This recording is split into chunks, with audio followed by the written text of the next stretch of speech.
प्यारे dear student, आज मैं बायोलॉजी का नेक्स्ट वीडियो डालने वाला हूँ। आप लोग कृपया ध्यान से सुने जैव परिक्रम का। तो हम लोग आज पढ़ना है बाह्य परजीवी। क्या पढ़ना है? बाह्य परजीवी के बारे में पढ़ना है। तो बाह्य परजीवी क्या होता है उसे हम लोग ध्यान से सुनेंगे और समझेंगे। ठीक है, तो चलिए आगे। सबसे पहला है बाह्य परजीवी। क्या है? बाह्य परजीवी पढ़ना है।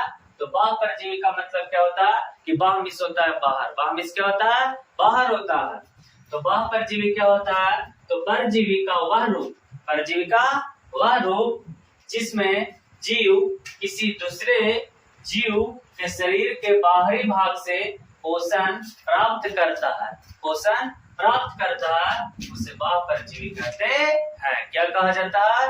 बाह्य परजीवी कहते हैं।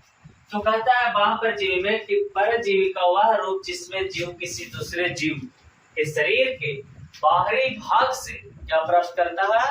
पोषण प्राप्त करता है उसे क्या कहते हैं? बाह्य परजीवी पोषण कहते हैं। तो आप लोग समझ गए होंगे। जैसे में इसका है जू। जू का मतलब होता है, समझ रहे हैं आप लोग, जू हो गया, मक्खी हो गया, मच्छर हो गया और खटमल हो गया। मक्खी के नाम सुने होंगे कि बाहर से क्या करता है? काट लेता है। मच्छर के क्या नाम सुने होंगे कि मच्छर जो होता है वो बाहर से निकालता है और सुइयां भोंक देता है। तो ये सब क्या होता है? खून को चूस लेता है। खटमल हो गया, खटमल जो खटिया में रहता है। कहाँ रहता है? खटिया में। खटमल हो गया, तो खटमल में क्या हो गया? बाह्य परजीवी होता है, क्योंकि खटमल जो होता है वो बाहर से भोजन को ग्रहण करता है। कहाँ से? बाहर से। नेक्स्ट क्या होता है? अंतः परजीवी। अंतः का मतलब क्या होता है? तो अंतः का मतलब होता है अंदर से। कहाँ से? अंदर से। तो कहता है परजीवी का वह रूप जिसमें जीव दूसरे जीवों के शरीर के अंदर से पोषण प्राप्त करता है उससे हम लोग क्या कहते हैं? अंतः परजीवी कहते हैं। क्या कहते हैं? अंतः परजीवी। जैसे में फीता कृमि। क्या है? फीता कृमि, हुकवर्म, टेपवर्म, क्या हो गया? टेपवर्म, एंटी अमीबा, हिस्टोलिटिका, ये सब क्या है? अंतः परजीवी है। तो ये क्या करता है कि शरीर के अंदर घुस करके और भोजन को क्या करता है? प्राप्त कर लेता है। तो आप लोग समझ गए होंगे दो डेफिनेशन। तीसरा कहता है मृतोपजीवी। तो मृत का मतलब होता है मरा हुआ। क्या होता है? मरा हुआ होता है।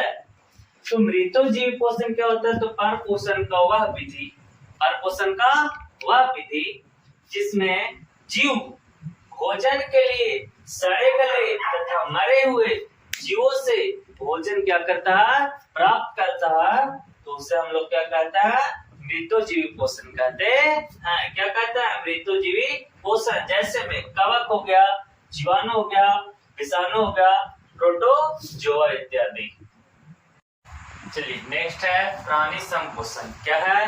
प्राणी संपोषण।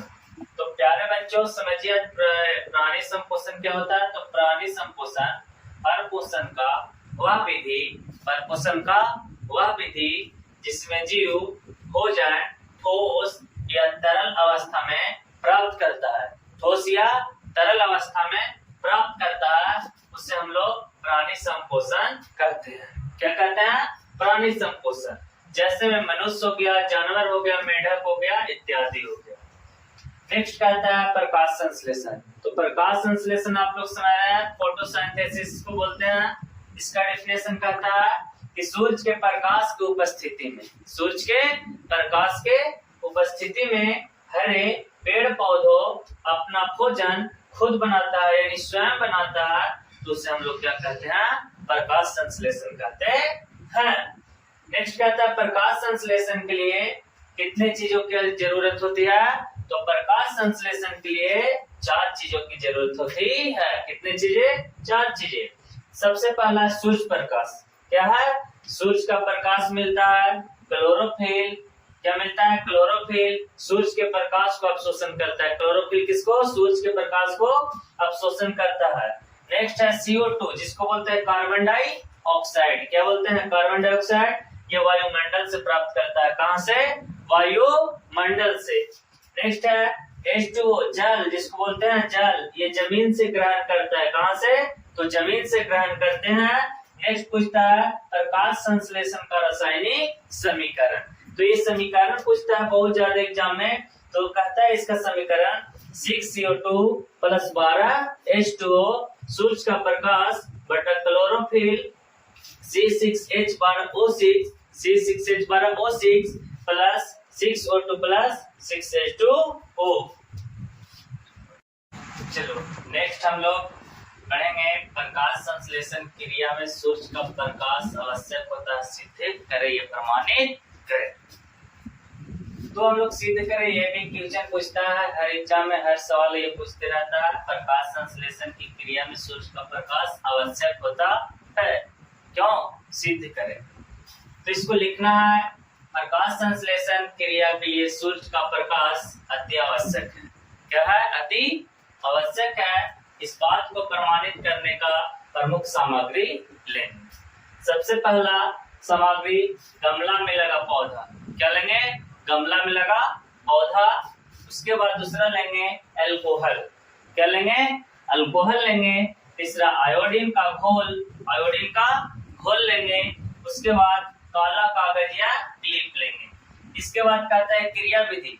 तो क्रिया विधि में क्या कहता है? तो गमला में लगा पौधा को 2 से 3 दिनों अंधेरे कमरे में छोड़ देंगे।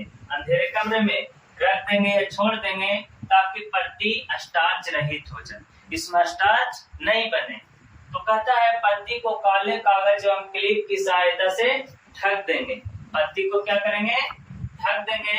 इसके बाद गमले में लगा पौधा को 3 से 4 घंटा के लिए, कितने घंटा? 3 से 4 घंटा के लिए छोड़ देंगे। क्या करेंगे? छोड़ देंगे। उसके बाद पत्ती को तोड़कर जल में भरे बीकर में डाल देंगे और उसमें अल्कोहल मिलाकर गर्म कर देंगे। चलो नेक्स्ट है, अब पत्ती को बाहर निकाल कर साफ पानी से धो लेंगे। साफ पानी से क्या करेंगे? धो लेंगे। अब इस पत्ती पर आयोडीन का घोल गिराकर देखने से पता चलता है कि पत्ती का ढका हिस्सा काला नीला ना होकर सफेद हो गया है, जबकि शेष भाग काला नीला हो जाता है।